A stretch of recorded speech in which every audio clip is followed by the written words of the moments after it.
அவருக்கு அவ்வளவு மரியாதை வைத்திருக்கக்கூடிய ரங்கசாமி அவர்கள் அவருடைய மகளை கட்சியில இருந்து பதவியில இருந்து நீக்கிறார்.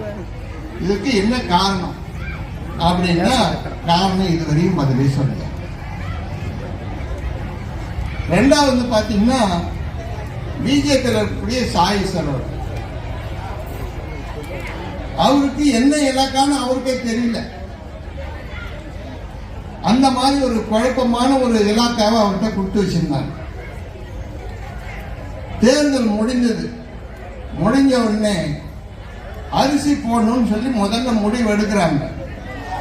முடிவெடுத்து முதல்ல என்ன பண்றாங்க, அந்த உணவு துறை இருக்கு இல்லையா, சிவில் சப்ளைஸ் டிபார்ட்மெண்ட், அதை அவர்கிட்ட இருந்து எடுக்கிறாங்க. எடுத்து அரிசி வாங்கறதுக்கு ரங்கசாமி வச்சுக்கிறாரு, அட்டையை கொடுக்கறது திருமாவளவன் கொடுக்குறாரு.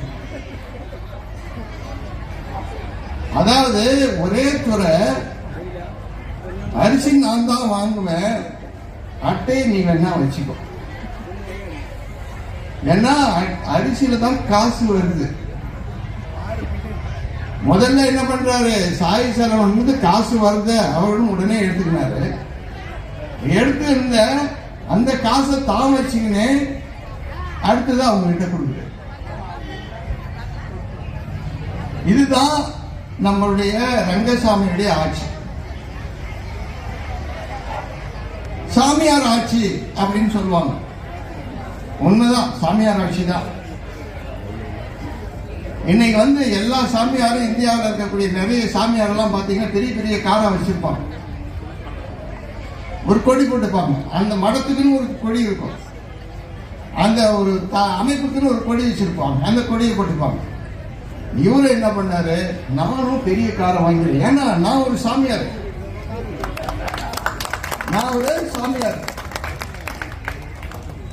மற்ற சாமியார்லாம் ஒரு கார் தான் வச்சிருக்காங்க, நான் பெரிய சாமியார், அதனால 2 கார் வேணும்.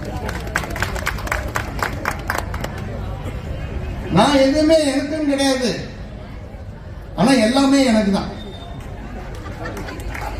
எனக்குன்னு எதுவுமே கிடையாது, ஆனா எல்லாமே எனக்கு தான். இதுதான் ரங்கசாமியுடைய கொள்கை.